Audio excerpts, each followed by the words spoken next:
সুপ্ৰভাত মৰমৰ ছাত্ৰ-ছাত্ৰীসকল। পোনপ্ৰথমে মই মোৰ ইউটিউব চেনেল KB আছামিজৰ পৰা তোমালোক সকলোকে স্বাগতম জনাইছোঁ। আজি মই তোমালোকক কৰুণতম কবিতাটি পঢ়াবলৈ ওলাইছোঁ। কৰুণতম কবিতাটিৰ কবি ডক্টৰ নিৰ্মলপ্ৰভা বৰদলৈ। আধুনিক অসমীয়া কবিতাৰ বহল ক্ষেত্ৰখনত ডক্টৰ নিৰ্মলপ্ৰভা বৰদলৈৰ এক সুকীয়া আসন আছে।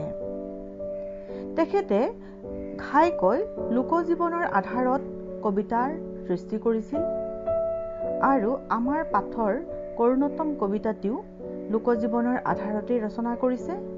ই এটি সাৰ্থক আধুনিক কবিতা।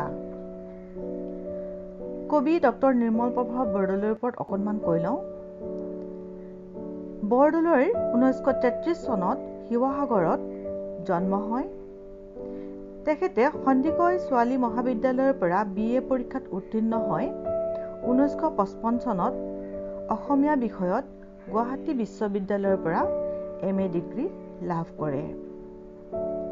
তেখেতে সুদীৰ্ঘকাল বি বৰুৱা কলেজত অধ্যাপনা কৰিছিল আৰু পিছলৈ গুৱাহাটী বিশ্ববিদ্যালয়ৰ অসমীয়া বিভাগৰ অধ্যাপিকা পদত নিযুক্ত হৈছিল আৰু এই বিশ্ববিদ্যালয়ৰ পৰাই তেওঁ জৱাহৰলাল নেহেৰু আসনৰ অধ্যাপিকা হিচাপে অৱসৰ গ্ৰহণ কৰে। ডক্টৰ নিৰ্মলপ্ৰভা বৰদলৈ মূলতঃ কবি। তেখেতৰ প্ৰথম কবিতা পুথিখনৰ নাম হৈছে বন ফৰিঙৰ ৰং। তেখেতে ভালেমান কবিতা পুথি ৰচনা কৰিছিল। তাৰে ভিতৰত উল্লেখযোগ্য কেইখনমান কবিতাৰ পুথি হৈছে দিনৰ পাছত দিন, সমীপেষু, অন্তৰংগ, সুদীৰ্ঘ, দিন আৰু ঋতু। তেখেতে গীতো ৰচনা কৰিছিল আৰু গীতৰ পুথি দুখন হৈছে সোণবৰণীয়া আই আৰু সুৰীয়া মাত।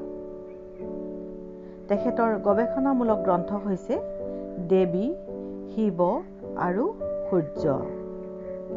1983 চনত সুদীৰ্ঘ, দিন আৰু ঋতুৰ বাবে তেখেতে সাহিত্য অকাডেমী বঁটা লাভ কৰিছিল। 1991 চনত দুধনৈত অনুষ্ঠিত হোৱা অসম সাহিত্য সভাৰ তেখেতে সভানেতৃত্ব কৰিছিল আৰু 2004 চনৰ 1 জুনত গুৱাহাটীত তেখেতৰ মৃত্যু হয়। কবিতাৰ শিৰোনাম কৰুণতম। কবি ডক্টৰ নিৰ্মলপ্ৰভা বৰদলৈ।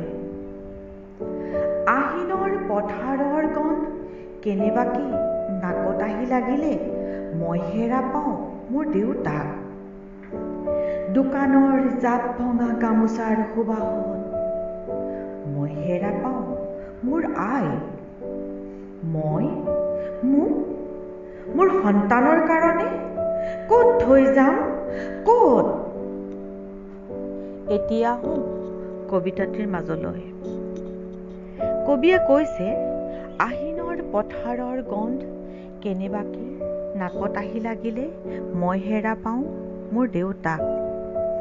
আহিন মাহৰ পথাৰৰ বোকাৰ গোন্ধ যদি কেতিয়াবা কেনেবাকে আহি কবিৰ নাকত লাগিলে কবিৰ দেউতাকৰ স্মৃতি মনলৈ আহে। কাৰণ কবিৰ দেউতাক এগৰাকী খেতিয়ক আছিল।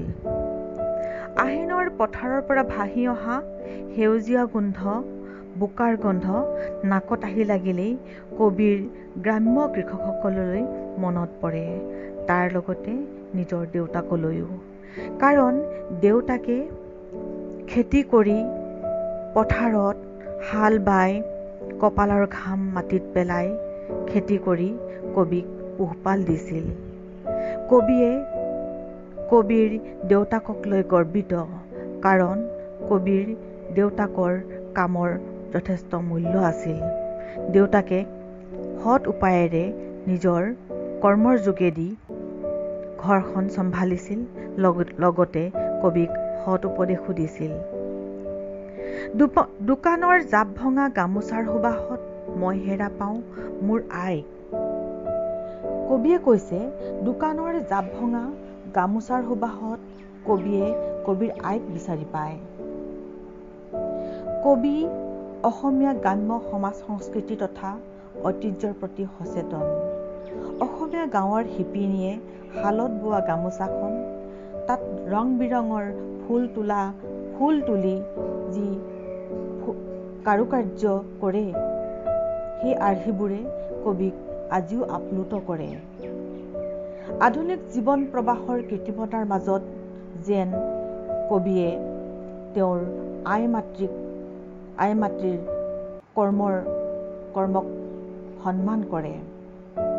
সেয়ে দোকানত বিক্ৰীৰ বাবে অনা, বাহিৰৰ পৰা আমদানি কৰি অনা গামোচাৰ জাপ যেতিয়া ভাঙে, তাৰ যেতিয়া গন্ধ কবিৰ নাকত লাগে, কবিৰ মাকৰ স্মৃতি মনত পৰে।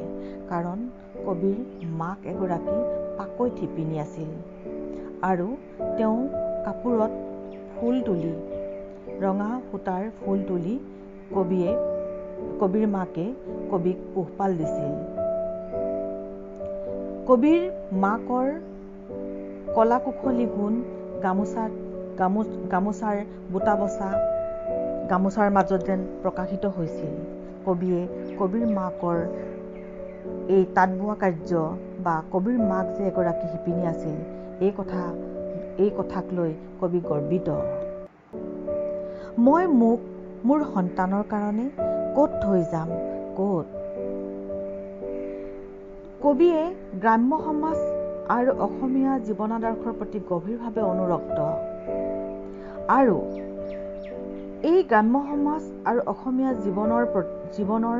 জীৱনাদৰ্শই কবিক বৰ্তমানে যি দ্ৰুতগতিত পৰিৱৰ্তন আনিছে, এই কথা গভীৰ দৃষ্টিৰে কবি লক্ষ্য কৰিছে। আধুনিকতাৰ প্ৰভাৱে বৰ্তমান সমাজখনক এনেদৰে গ্ৰাস কৰি আনিছে যে নিজৰ অস্তিত্বৰ প্ৰতিয়ে যেন কবিৰ সন্দেহ উপজিছে। এনে পৰিৱৰ্তনৰ বতাহত কবি উটি ভাহি যাব লাগিছে আৰু কবি যেন নিজৰ সন্তানৰ ওচৰতে অচিনাকি হৈ পৰিছে।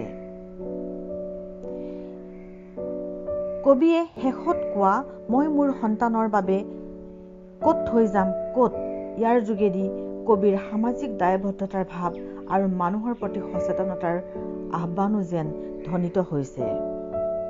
কবিতাটি মূলতে লোকজীৱনৰ আধাৰত ৰচনা কৰা এটি উৎকৃষ্টতম আধুনিক কবিতা। অসমীয়া জীৱনধাৰা তথা গ্ৰাম্য পৰিৱেশৰ প্ৰতি কবিৰ আকুলতা কবিতাটিত প্ৰকাশ পাইছে। আহিনৰ পথাৰৰ গন্ধ যেতিয়া কবিৰ নাকত আহি লাগে, তেতিয়া কবিৰ গ্ৰাম্য কৃষকসকলে মনত পৰে খেতি কৰি জীৱিকা নিৰ্বাহ কৰা কৃষক দেউতাকলৈ। তেনেদৰে দোকানৰ জাপ ভঙা গামোচাৰ সুবাসতো কবিয়ে শিপিনী মাকক বিচাৰি পায় আৰু তাৰ লগে লগে কবিৰ মাকৰ যি কলা কুশলী গুণ, এই গুণক কবিয়ে যেন শ্ৰদ্ধা কৰে, ভক্তি কৰে আৰু সেই স্মৃতি তেওঁৰ মনলৈ আহে। কিন্তু সময়ৰ পৰিৱৰ্তনৰ লগে লগে আধুনিকতাৰ প্ৰভাৱত সেউজীয়া পথাৰবোৰ নাইকিয়া হ'বৰ উপক্ৰম হৈছে। শিপিনীসকলৰ তাঁতশালৰ মাকুমৰা শব্দও কেতিয়াবাই হেৰাই গৈছে। এতিয়া মাথো বাহিৰৰ পৰা আমদানি কৰি অনা সামগ্ৰীৰ ওপৰতে যেন আমাৰ জীৱনবোৰ চলি আছে আৰু তাৰ লগে লগে কবিয়ে নিজস্বতাক হেৰুৱাৰ আশংকাত যেন চিন্তিত হৈ পৰিছে। এনেদৰেই কবিয়ে কবিতাটিৰ মাজেদি এফালে গ্ৰাম্য জীৱনৰ ছবি, আন এফালে সমাজৰ পৰিৱৰ্তনৰ বতাহত বা তাৰ ক্ষয়গ্ৰস্ততাৰ ছবি কবিয়ে কৰুণতম কবিতাটিত প্ৰকাশিত কৰিছে। তোমালোকে চাগে বুজি পালা। তোমালোকে যদি মোৰ ভিডিঅ'টি ভাল লাগিছে তেতিয়াহ'লে লাইক কৰিবা, শ্বেয়াৰ কৰিবা, ছাবস্ক্ৰাইব কৰিবা। মই পুনৰ নেক্সট ক্লাছত তোমালোকক লগ পাম। ধন্যবাদ।